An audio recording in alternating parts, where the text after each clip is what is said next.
Ramon TV, habari na burudani kiganjani mwako.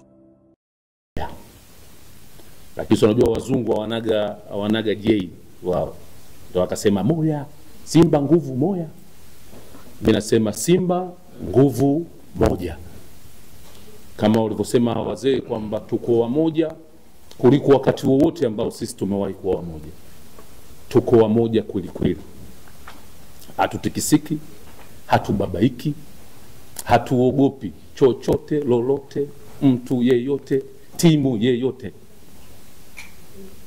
Wakati tuko Masri katika pale kwenye ule uwanja wa Suez, baada ya mechi wachezaji wetu waliumia sana kabisa, waliumia sana kwa kuonesha, kwa kusema, kwa simanzi kwamba kazi kubwa wamefanya, lakini bahati haikuwa ya kwao, na wengi wakaapa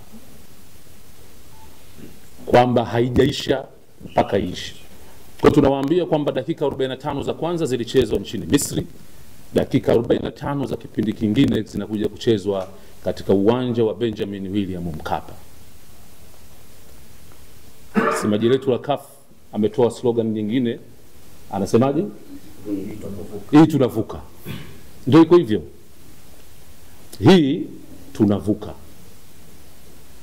Ukileta wewe unafiki, ukileta wewe uchoyo wa kwamba sisi tusivuke, lakini tunakuhakikishia kwa uwezo wake Mwenyezi Mungu, hii Simba inafanyaje? Inavuka, na tutavuka inshallah. Tumejipanga, tuko sawa sawa. Wachezaji wetu mechi wanaitaka. Sasa niwaambie mashabiki wa klabu ya Simba, wachezaji wenu mechi wanaitaka na wako tayari kwa ajili ya mechi hii. Ila na wao wametutuma tuwaambieni kwamba wanawataka na nyinyi mashabiki hii mechi muifanyaje? Muitake. Kuitaka kwa mechi hii ni nyinyi kwenda kujaza uwanja wa Taifa wa Mkapa. Mpige kelele kweli kweli.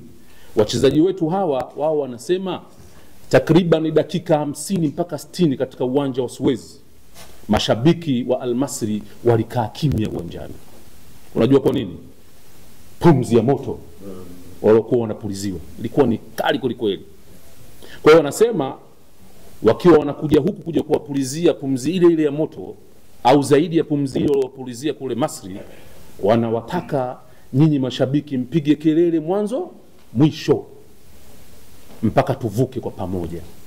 Sisi wala hatunaga ajabu kama wengine ambao nyinyi mnawafahamu. Goli moja linasakwa pale na alikupatikana, lakini sisi tuna uwezo wa kumpiga mtu goli 7 pale, na mnajua kwamba tushawahi kumpiga mtu goli 7 pale. Hata huyu pia inawezekana akapigwa goli 7, lakini ili goli 7 hizo zipigwe, kelele zenu mashabiki wa klabu ya Simba ni muhimu sana. Muje kujaza uwanja na mpige kelele kweli kweli kweli kweli. Ila safari hii kutakuwa kidogo na ulinzi mkubwa. Kwa hiyo kama wewe sio mshabiki wa klabu ya Simba na una nia ya kuja pale kwa nia ya kufanya fujo, kwa nia ya kufanya jambo lolote ambalo si sahihi, tunakupa onyo, usije, utapata matatizo. Kwa hivyo tunawaalika mashabiki wa klabu ya Simba kokote mlipo nchini Tanzania na nchi za karibu za East Africa, mje kuishangilia timu yenu. Hii tunavuka. Asante sana mwenyekiti. Ramon TV, habari na burudani kiganjani mwako.